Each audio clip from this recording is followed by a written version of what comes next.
It had been 3 years, and this was the first time my girlfriend had ever texted me first. "He's back. Your job as a stand-in is over. We're done." Staring at the message on my phone, I shook my head. At least Jenna wasn't pretending anymore. A moment later, another text popped up. "Don't let him know you ever existed." I clicked the screen off and gently brushed my fingers over the photograph on the polished granite headstone. "Chloe," I whispered, "I have to break my promise. I can't watch over her for you anymore." I never replied to Jenna Miller's texts. Instead, I opened Instagram. She'd already posted a photo from a welcome home party. She and her old flame, Leo Vance, were sitting front and center, his arms slung casually around her shoulders. Then my phone rang. It was her. I hesitated before answering. Her voice came through the speaker, sharp and grating. "Caleb, why didn't you answer my text?" A bitter smile touched my lips. "Don't worry, I won't let him know." The other end of the line went silent, except for the sound of her breathing. I could almost picture her face, flushed with anger. "Caleb, does it not bother you that all this time I was only using you as a substitute? You two look good together," I said, my voice flat. "I hope you'll be happy." I hung up before she could reply. The truth was, I'd always known I was just a placeholder. To everyone else, I was the pathetic guy who was completely whipped at her beck and call for 3 years. Whatever she wanted, I made it happen. After that call, Jenna blocked my number. We had no contact, so I never expected that 2 weeks later, I'd be sitting across from both Jenna Miller and Leo Vance in a downtown coffee shop. "Caleb, man, I can't believe I ran into you. What are the odds?" Leo's eyes were bright with excitement. Sitting beside him, Jenna looked like a cornered animal. "Oh man, I almost forgot to introduce you," Leo went on. "This is my girlfriend, Jenna Miller." Jenna was biting her lower lip so hard I was afraid she'd draw blood. Her knuckles were white where she gripped her own hand, her face pale and her eyes wide with panic. I smiled and extended my hand. "Jenna, long time no see." For years ago, Leo Vance had moved overseas for a job, and his relationship with Jenna had fizzled out. Not long after, Jenna heard a rumor that he'd found a new girlfriend in Europe. She fell apart. Driven by despair, she decided to end her life. She walked into the middle of a busy street, waiting for a car to do the job. A driver lost control, the car barreling straight for her. But someone else was there. My girlfriend at the time, Chloe Reed, pushed Jenna out of the way. Chloe didn't survive the accident. That day, she had been on her way to meet her sister for the very first time. As children, they had been separated, and Chloe had spent her entire life consumed by guilt, believing she was responsible for losing her younger sister. That sister was Jenna Miller. Chloe used to say I was the only person in the world she truly trusted. She couldn't let go of the sister she'd never had the chance to know. As she lay dying, she gripped my hand. "Caleb," she'd whispered, her tears falling onto my skin like acid. "Can you promise me you'll watch over her for the rest of your life?" Her voice broke. "I know it's not fair to ask you, but My own voice was a raw whisper. "I promise, Chloe. I promise." Her last request was that I never tell Jenna about her or what she'd done. She was terrified that the guilt would drive Jenna to try to kill herself again. My Chloe had paid with her life to save her sister, and Jenna knew nothing about it. Jenna's injuries from the crash were minor. Some scrapes and a concussion that wiped her memory of the event clean. All she knew was that some girl had also been hit by the same car. She never knew that girl was her sister or that Chloe had died saving her. To keep my promise, I started to deliberately get closer to Jenna. They were sisters, after all. There was a ghost of Chloe in her features, a faint resemblance you could see if you looked hard enough. I pursued her relentlessly. She was vulnerable, and I was persistent. Eventually, she agreed to be my girlfriend. My friends were disgusted. They couldn't believe I'd moved on so fast after Chloe's death. But sometimes, in a trick of the light, when I looked at Jenna, I could pretend Chloe had never left me at all. My casual greeting to Jenna made Leo's brow furrow in confusion. "Wait, you and Jenna know each other?" he asked. The coffee cup in Jenna's hand trembled, spilling hot liquid onto the table. "Jenna, are you okay? You're so pale." She just shook her head, her gaze fixed on the table, refusing to look up. I slowly pulled my hand back. "Yeah," I said with a tight smile. "We know each other." Jenna's face went even whiter, her hands shaking more violently. Leo looked between us, a thoughtful frown on his face. "Well, that's a coincidence. How did you two meet?" I took a sip of my coffee. It was rich and aromatic, but a bitter taste coated my tongue. "We met at a friend's party once. Ran into each other a couple of times after that." The first part was true. We had met at a party. The second part was a lie. We'd seen each other far more than a couple of times. Hundreds of times. Jenna visibly relaxed, her jaw unclenched. I could see the faint mark of her teeth on her lip. Just then, Leo's phone rang. "Excuse me," he said, getting up. "I gotta take this." The moment he was out of earshot, Jenna's demeanor shifted. Her eyes turned sharp, her voice laced with venom. "You knew Leo? Why didn't you ever tell me?" "And if I had," I countered with a humorless laugh, propping my chin on my hand, "would that have stopped you from using me as his replacement?" She looked even more like Chloe when she was angry. For a second, I got lost in the illusion. "I knew it, Caleb," she hissed. "You're still pissed off about that. Is this what this is? Revenge? Are you trying to break us up?" A dull ache spread through my chest. I couldn't believe she thought I was that petty. "And what if I am?" I said, my eyes locked on hers. "Put yourself in my shoes. You wouldn't be angry if I used you as a stand-in for someone else." My words seemed to hit a nerve. A deep red flush crept up her neck and over her cheeks. She glared at me with those almond-shaped eyes, the same eyes as Chloe's. "You're so in love with me, Caleb. You would never use someone else as my substitute." Her confidence, I realized, was built on 3 years of me being completely at her mercy. Before I could respond, Leo walked back to the table. "Sorry about that, guys. That call took a while." I pushed my chair back and stood up. "No worries, Leo. Actually, something just came up. I gotta run. We'll catch up another time." I'd taken one step when Leo called out, "Hey, Caleb, the university's annual alumni mixer is this weekend. You're going, right?" I nodded. He leaned in close, lowering his voice to a conspiratorial whisper. "Make sure you bring Chloe with you." I stood on the street corner not far from the coffee shop, fumbling with a lighter, trying to light a cigarette. My hands were shaking so badly the lighter slipped and clattered onto the sidewalk. I had practically fled the cafe, nearly tripping over my own feet.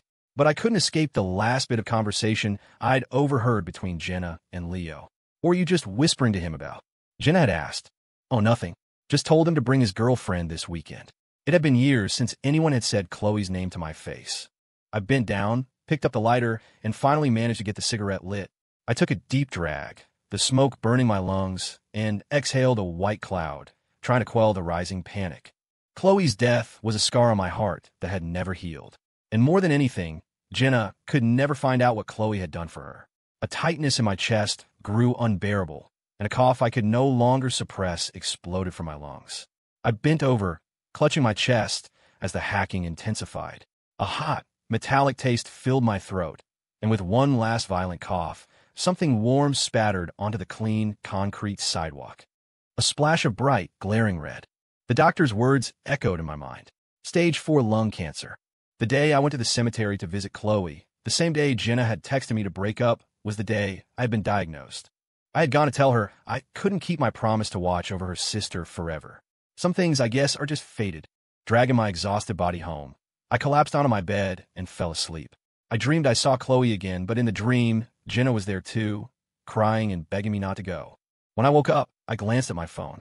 There was a new friend request on Facebook. It was Leo. I accepted, and a message immediately popped up. "Hey man, you have to come on Saturday. I'm going to propose to Jenna." A muscle in my jaw twitched. I typed back, "You're getting married just like that? It's not that sudden. We're finally getting back together after all this time. You got to be there to support me, man." I sent back a simple thumbs-up emoji.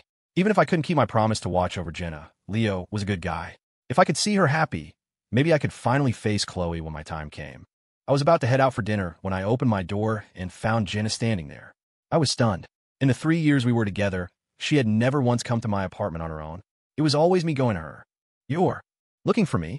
I asked, pointing a disbelieving finger at myself. "You're bringing a date to the alumni mixer?" she demanded.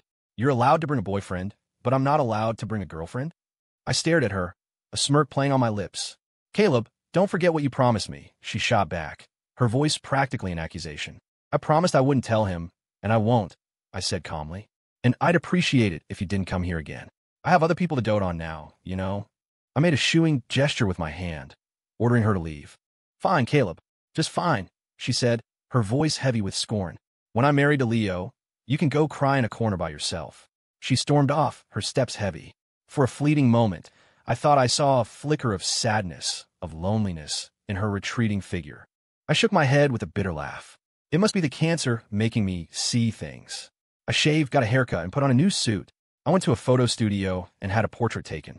It would be for my memorial. After the photo session, I went to the alumni mixer as promised. "Caleb, there you are. Where's Chloe? You came alone." Leo's voice boomed across the room, loud enough for everyone to hear. "Almost forgot to ask, were you and Chloe getting married?" A loud crash echoed through the room. A wine glass had slipped from Jenna's hand and shattered on the floor. It felt like the shards of glass had crawled up my chest and were carving into my heart. The smile on my face froze, and for a moment, I couldn't speak. "Wow, Leo, you didn't know?" Someone chimed in, their voice dripping with sarcasm. It was an old friend of mine and Chloe's. Chloe died 3 years ago, and as soon as she was gone, Caleb here started chasing after someone else. The voice was filled with contempt. I glanced over and saw a group of our old college friends glaring at me. "I don't know how he has the nerve to even show his face here today," another one muttered. The murmurs grew louder, the mixer turning into a public shaming. Jenna's face was completely drained of color. She looked like she wasn't even breathing. I wasn't doing much better. All the strength seemed to have been sucked out of my body, and I had to lean on a table just to stay upright.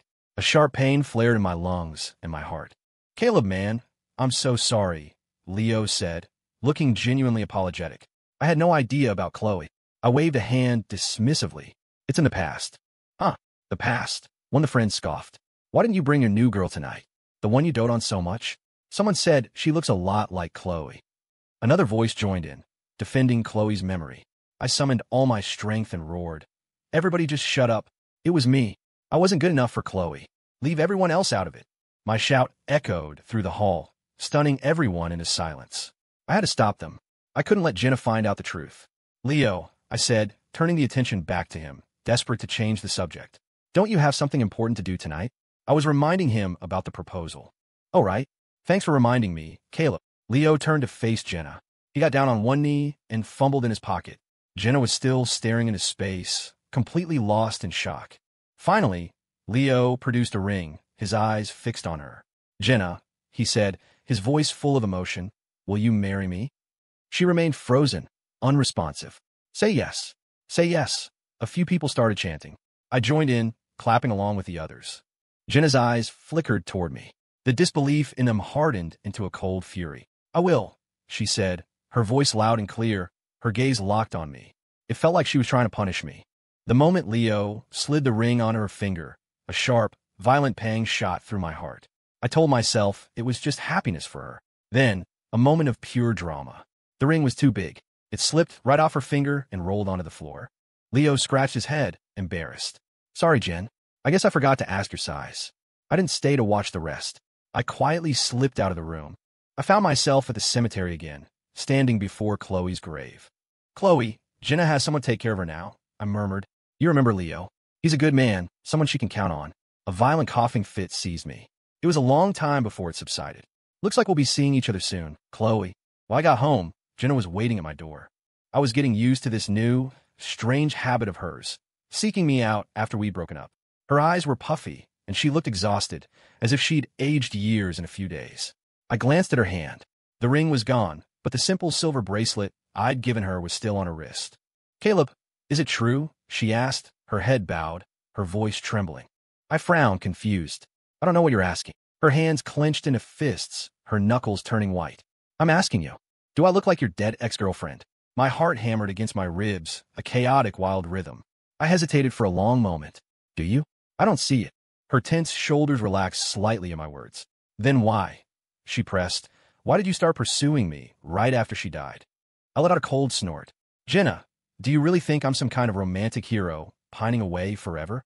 I'm not going to give up on the entire forest for one tree. We broke up. I've already got a new target in my sights." I leaned against the doorframe, trying to look casual, and pulled out a cigarette.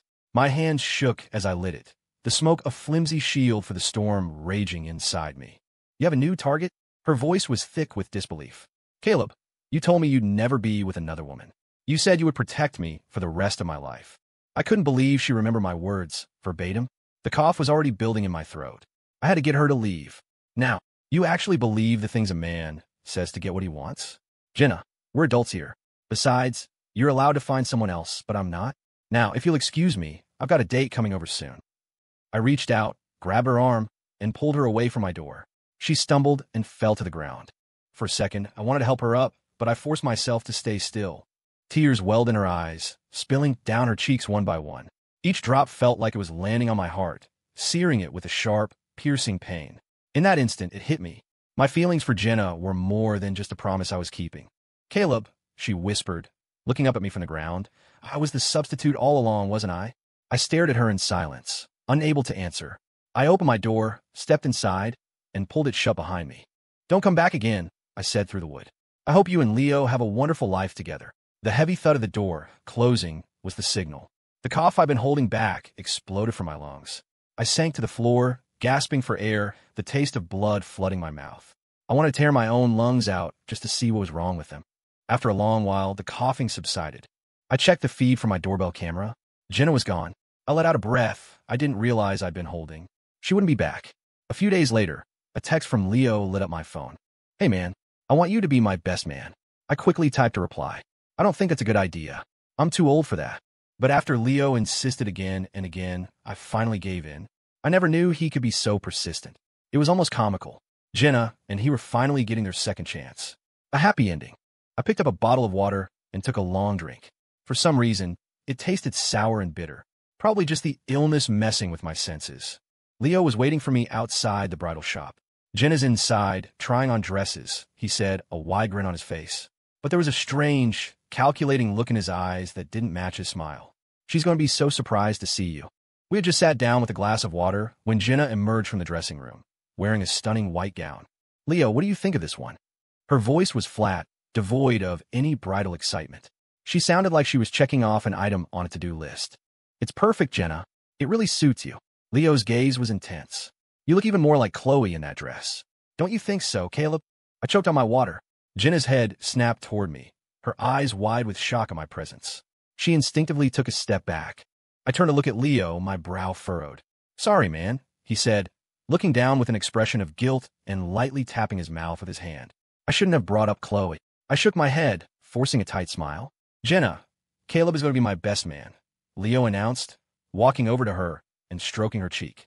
I had to practically beg him to agree. I stood up, ready to make a quiet exit, but Jenna's voice stopped me.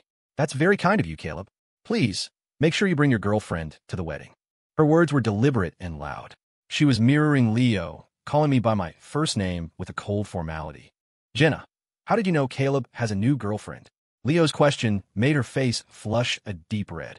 Oh, right, I almost forgot. Leo continued, tapping his chin thoughtfully while staring at Jenna. Chloe died, and Caleb found a new girlfriend right away. You know, Jenna, I heard his new girlfriend's last name is also Miller. Same as yours. This time, it wasn't just Jenna's face that went pale. Mine did too. His words felt like a warning, a hint that he knew more than he was letting on. Did he know about me and Jenna? Caleb? Jenna? Why you two look so nervous? Leo asked, a picture of innocence. Anyway, come on, Caleb.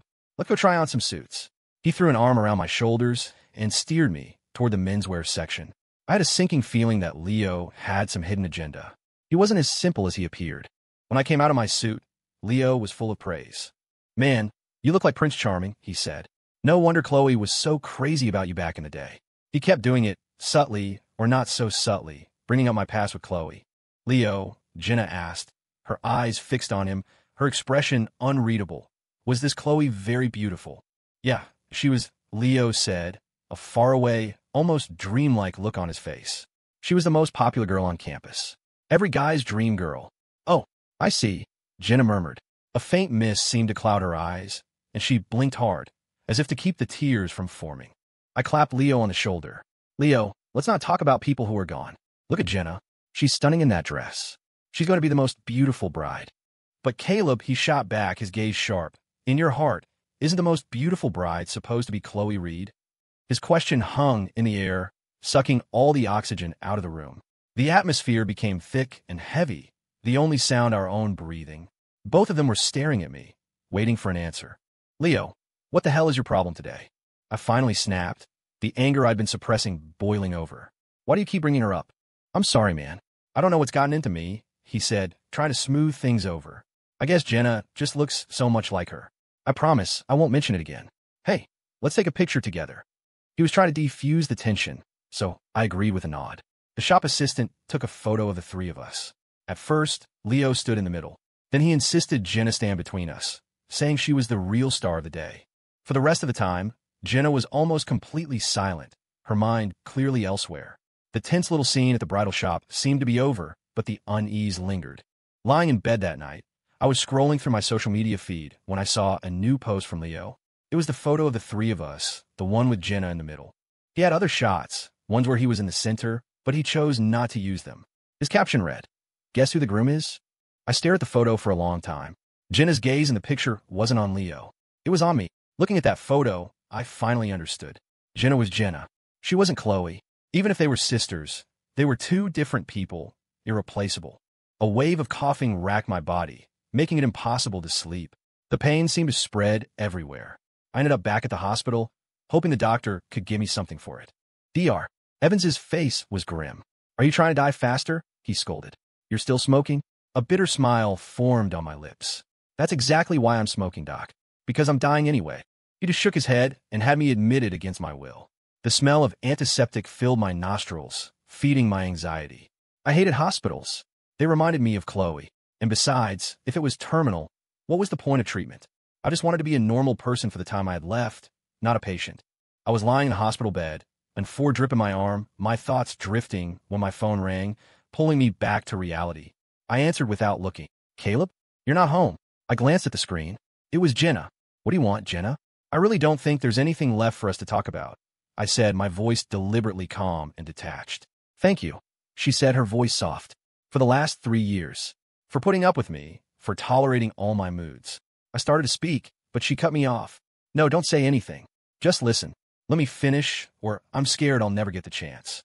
Her words sent a strange shiver through me. I always thought I was using you as a substitute for Leo. But when he came back, I realized I was wrong.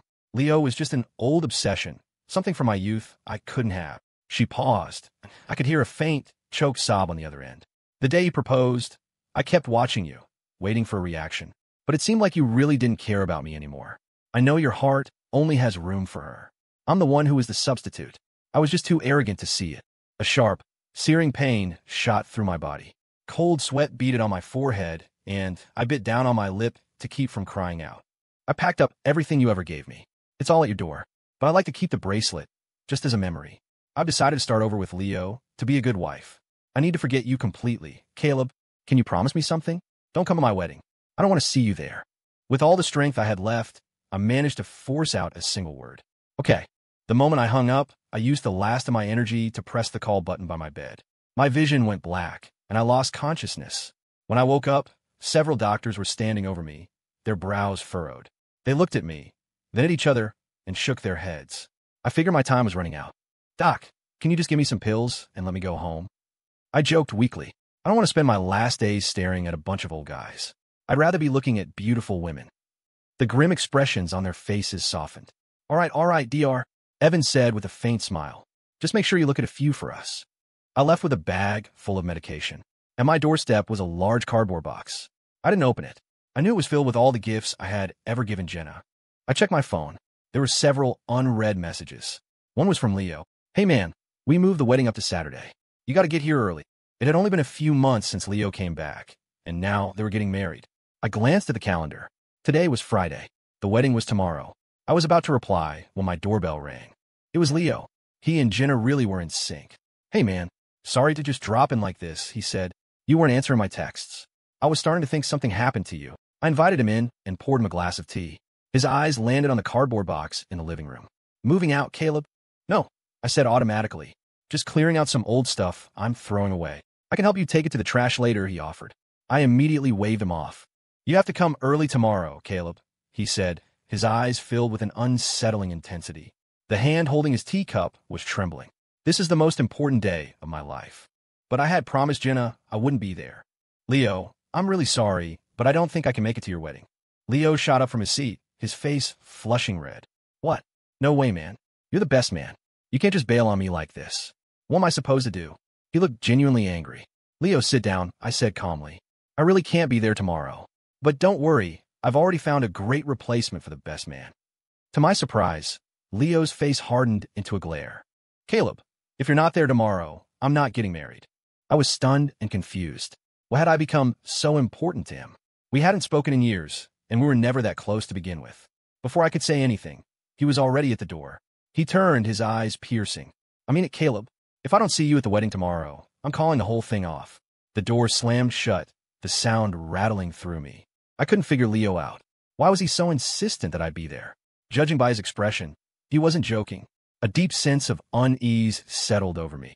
Being publicly left at the altar would be a humiliation far worse for Jenna than seeing me at her wedding. I, a man already on the edge of death, was being forced to make an impossible choice where I would be the villain either way. I took my medication and fell into a heavy sleep. When I woke up, the sun was high in the sky. My phone was buzzing nonstop. It was Leo. I immediately called him back. "Leo, sorry, I overslept. I'm on my way now. Just come straight to the reception hall," he said, and hung up. I actually felt better today than I had a long time. Maybe it was because, deep down, I was truly happy that Jenna was getting married. I had expected a grand wedding reception, but the groom's side of the hall was sparsely filled. I recognized most of them, the same group from the alumni mixer. Jenna had a few friends and family on her side. She and Leo were already standing on the stage in the center of the room, basking in the attention. They both saw me arrive. Leo gave me a small, tight smile. Jenna just frowned. I had broken my promise. I was here. "Thank you all for coming to this unique wedding," Leo began, stepping forward with a microphone. "I wonder if you all remember Chloe Reed?" I swallowed hard, my hands clenching into fists. I started to move toward the stage, but I was suddenly grabbed from behind. It was my old friends. "Don't move, Caleb," one of them hissed, his face a mask of fury. "This is what you deserve." They held me tight, their grips like iron. In that moment, I finally understood. I understood why Leo had insisted I come. This wasn't a wedding. It was an execution. "It seems you all remember her," Leo continued, his voice echoing through the hall. "So, do you also remember her boyfriend, Caleb Hayes?" A spotlight hit me, blinding me. I was the center of attention. They were once our campus's golden couple. But as soon as Chloe died, Caleb here started chasing after another woman. And now, let's all take a look at the big screen and see just how our devoted Caleb chases a girl. A slideshow began to play, projecting photos of me and Jenna onto the screen. Photos of our 3 years together. Jenna stumbled backward, her eyes filled with tears. "Leo, why?" she whispered, her voice cracking. "You knew all along." A sharp, cruel laugh erupted from Leo's throat. "Jenna, did you really think I was in love with you? The only person I ever loved was Chloe. If you didn't look a little bit like her, you think I would have ever given you the time of day? I came back for one reason, to destroy both you and Caleb Hayes." Jenna shook her head like a wind-up doll, muttering to herself, "Why does everyone use me as a substitute?" She crumpled to the floor. Dressed in her beautiful gown, with her perfect makeup, she was supposed to be the happiest person in the room. Instead, she looked utterly helpless, her eyes filled with a bottomless despair. My heart felt like it was being ripped from my chest. I wanted to run to her to get her out of there, but I could do nothing. I couldn't break free, and the cough was tearing through me, so violent I couldn't even make a sound. "I'm sure you've all figured it out by now," Leo's voice boomed. "The woman Caleb was dating is the one standing right here beside me, Jenna Miller. The moment I got back in the country, she dumped Caleb and came running to me. Sometimes I think they're a perfect match for each other. It's just not fair to Chloe." A wave of murmurs and whispers spread through the room. The quiet younger guy who had always trailed after Chloe in college, I now realized, had been deeply in love with her. I had been so blind. And now, my blindness was tearing Jenna apart. The few friends and family Jenna had invited were already slipping away, their faces etched with disgust. I closed my eyes. I couldn't bear to look at her anymore. I had failed to protect her. Suddenly, the room fell silent. Even Leo had stopped talking. "Thank you, Leo," Jenna said. Her face was streaked with tears, but she was smiling, a wide, almost manic smile.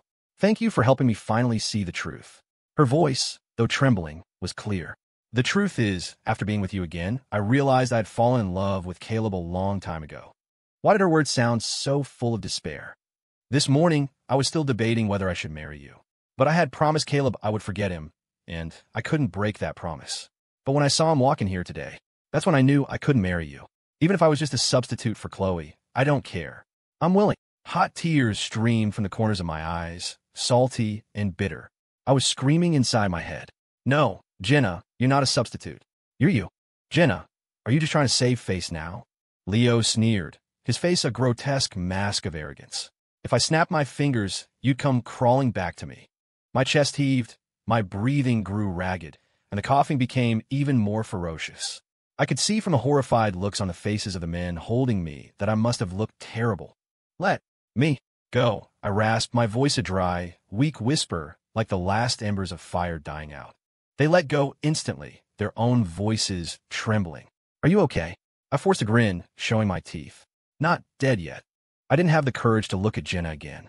I had to get out of there. Clutching my mouth, I stumbled toward the exit, but I couldn't escape Leo's final, mocking words. You see that, Jenna? Even a guy like Caleb Hayes doesn't want you. The 100 feet from the reception hall to the exit felt like a mile. The moment I was outside, a torrent of blood erupted from my mouth. Running on pure willpower, I managed to flag down a taxi. The hospital, I gassed to the driver, and then everything went dark. I woke up in the same hospital room, in the same bed. It was the same group of doctors. "See any beautiful women?" One of them asked with a wry smile. "Yeah," I croaked. "So many I coughed up blood." "Then you'd better stay put in here, Dar," Evans said gently, "or you won't get another chance to see any." This time I didn't argue. I knew my body had reached its limit. Staring at the white ceiling, I saw Jenna's face, her eyes full of despair. There was nothing I could do for her now but cause her more pain. I drew up a will. When I died, all of my assets would go to Jenna. It was the last thing I could do for her, however small. Jenna had called and texted. She asked if she could have one more chance, a chance to start over. This time, she said, she would be the one to pursue me. She didn't care if I thought of her as a substitute. I typed and deleted my reply over and over again. Finally, I hit send. You can never replace her. Live your life, Jenna.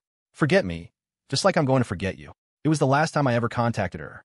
I deleted all my social media accounts, erasing every trace of my existence. It was as if I had never been here at all. In my final days, I was too weak to even get out of bed. After much pleading, the kind Dr. Evans agreed to let me out for a few hours. He drove me to the cemetery himself. I sat in a wheelchair as he pushed me to Chloe's grave. "I'll be back in half an hour," he said. "Call me if you feel unwell." I nodded, and he walked away. "Chloe, this is the last time I'll come to see you," I whispered to the cold stone. "Look at this useless body of mine. I can't even walk. How am I supposed to protect Jenna now? Chloe, Jenna is nothing like you. And I'll tell you a secret. I think I really fell in love with her. Will you be angry with me?" I paused, catching my breath. "Oh, and that fool Leo. He really did a number on both of us, all to get revenge for you. That kid was so in love with you. How'd I never see it? I wonder, if he knew Jenna was your sister, that you died saving her, would he regret everything he's done?" My eyelashes felt heavy with moisture as I stared at Chloe's picture. "Everything you just said was a lie, wasn't it?" A voice behind me snarled. "You were saying it for me to hear. And why are you in a wheelchair? Stand up." I turned my head. Leo Vance was standing behind me, his eyes bloodshot, clutching a bouquet of white lilies, Chloe's favorite. When I didn't speak, he started shouting, his voice cracking with a sob. "Caleb, say something." "Leo," I managed, my voice thin. "Can I trust you one last time? Can you help me keep this secret?" It was Chloe's dying wish. Leo bit his lip so hard it looked like it might bleed, his hands crushing the delicate flowers. "Chloe died, saving Jenna Miller." I nodded. "The day you went overseas, Jenna tried to kill herself. She walked into traffic. Chloe pushed her out of the way." He stood frozen like a statue. "So I'm the one," he choked out, a bitter, broken laugh escaping his lips as tears streamed down his face. "I'm the one who killed Chloe. How pathetic." "Leo, it wasn't your fault." A powerful wave of pain and dizziness washed over me. I gasped for air, unable to breathe. "Caleb? What's wrong?" I tried to speak, but my mouth just hung open. In the distance, I saw Dr. Evans running toward me. I closed my eyes, relieved. The world was a muffled buzzing of voices and frantic crying. I forced my eyes open. Leo was leaning over me, his face a mess of tears. "Caleb, wake up." "Why won't you wake up?" "You're so loud," I mumbled. "Caleb, thank God, you're awake." You didn't tell Jenna, did you?" Leo looked away, his expression a mixture of guilt and misery. "I'm sorry, Caleb. I called her. I told her you were sick, but I didn't say anything about Chloe. I just didn't want you two to miss the chance to see each other one last time." I sighed softly. So much for relying on Leo. The sound of hurried footsteps grew closer. I knew it was Jenna. I lifted my heavy eyelids and saw her standing in the doorway, already a blur of tears. "Why did you lie to me?" she cried, her accusation sounding weak, as if she were in more pain than I was. I pulled the corners of my mouth into one last smile for her. "I'm sorry, Jenna. All this time, I was just using you as a substitute for Chloe." Jenna and Leo, standing behind her, both stared at me in utter shock. "Everything I did for you," I continued, each word an effort, "was just to make up for the guilt I felt over Chloe. The person I love is CHL. I didn't have the strength to finish. I was so tired. I slowly closed my eyes. "Caleb, how could you be so cruel to me?" It was the last thing I ever heard. And Jenna would never know the secret Chloe and I took to our graves.